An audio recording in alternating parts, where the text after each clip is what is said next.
Hello, mighty warriors, and welcome back to my channel. My name is Alicia, and today we're going to talk about the message our pastor preached this weekend, which was about biblical manhood and how the enemy really targets the father child relationship, because that father child relationship is really the first picture and experience that we have of what a father is supposed to be like, right? And that father child relationship can also influence how we feel about our real father in heaven. Therefore, the enemy targets that father child relationship and tries to put these father wounds into God's people so that people won't trust their father, so that people will have negative, um, opinions of our Father in heaven because of their experience with their fathers, earthly fathers on the earth. And he really talked about how this relationship is paramount. Even it's being a mother is very important, and mothers are essential, of course. But he was discussing how the father in the house is even more essential, because that relationship, um, it can really pass on iniquity to a child. And so he gave some examples of iniquity and how iniquity is not necessarily sin. You don't necessarily pass a sin on to your child. Like every child, has their own issues and are responsible for their own sins. But iniquity is sort of like this failure to be like the spiritual leader of your household. Like that kind of iniquity can be passed on to your child.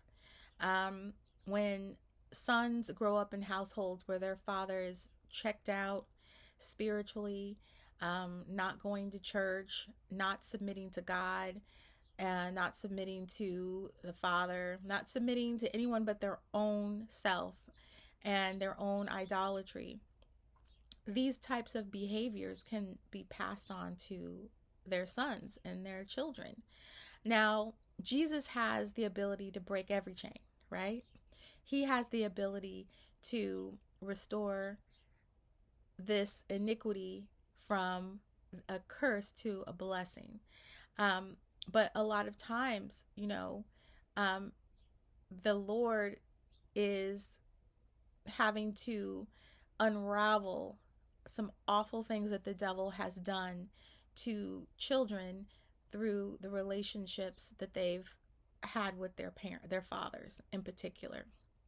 And he gave a really great illustration, um, where there was a young father, and his testimony was that he came from a family experience of brutal domestic violence against his mother. I mean, so brutal that she would be beaten until she was unconscious. And then, but she was very, very set on them going to church. And so she, even when she wasn't able to go, she would make sure that they would go, you know. Um, and when he was there, there were men in the church that poured into him, and someone helped him go to church camp and receive Jesus. And through that, Jesus was able to break that chain, break that iniquity off of him, so that he didn't become the same, he didn't acquire that same iniquity of not being the spiritual leader of his family and pass it on to his kids, right? So, um, it was really a great picture of what biblical manhood should be. He discussed how biblical men are supposed to be strong. They're supposed to be strong, but they are supposed to be protectors of the weak, not oppressors of the weak. Biblical men are there to protect from the evil men, right? They're supposed to be strong. And how this society, because there have been bad men in the world who have used their strength and authority that God has given them as strong male figures because they've oppressed the people around them. The culture has now overcorrected to this radical feminism, and that is not where we should be. Instead of overcorrecting, men need to get back to being the spiritual leaders of their family and being strong and being that lion when necessary. But he also gave a really great example of how if you have a really good, strong, spiritual male head of your family, that gives the whole family freedom, right? Freedom.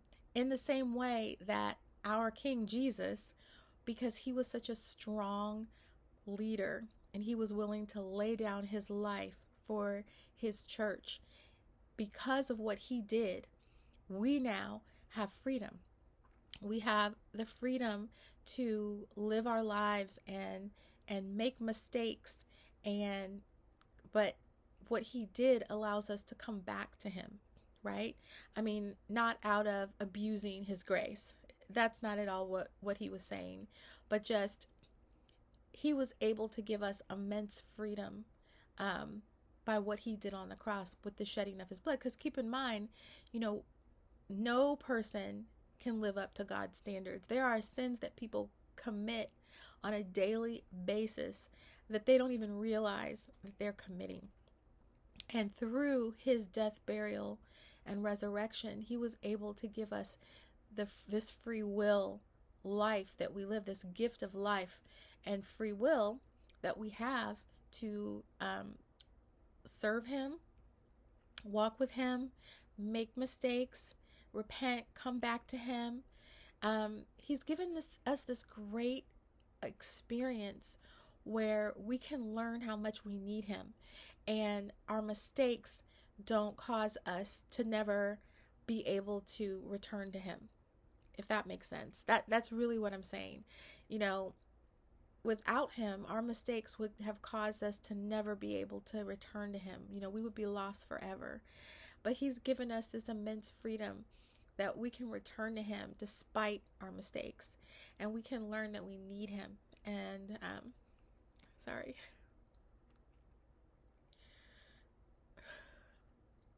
learn in a real tangible way how important he is. He's a gentleman, and he wants us to come to him willingly, right? And sometimes, we get there by making some really bad mistakes. But because he did what he did, he's given us the freedom to make those mistakes, course correct, repent, and return to him. So, I just wanted to relay that message to you guys. Biblical manhood, if it's done right, should be a blessing to everyone in the family, everyone in the household. And Jesus was that example to men in households as to how to be a good husband, right? And how he submits to the head, right? And how the man should submit to him. And just because Jesus is submitted to God doesn't necessarily make him lesser than God, because they are co-equal members of the Trinity. Just like women and men are co-equal, but the man is the head of the woman. It doesn't make the woman less than the man. It just means that she's submitted under his authority in the same way that Jesus is submitted to God, right? They're still equal. They're still equal. Men and women are still co-heirs. Jesus and the Father are still equal in the Trinity, but he submits to the fathership, right? Anyway, I think you get the message.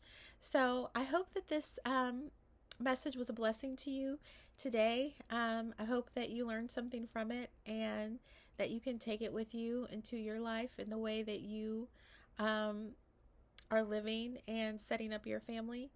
Until next time, signing off, be baptized and be blessed.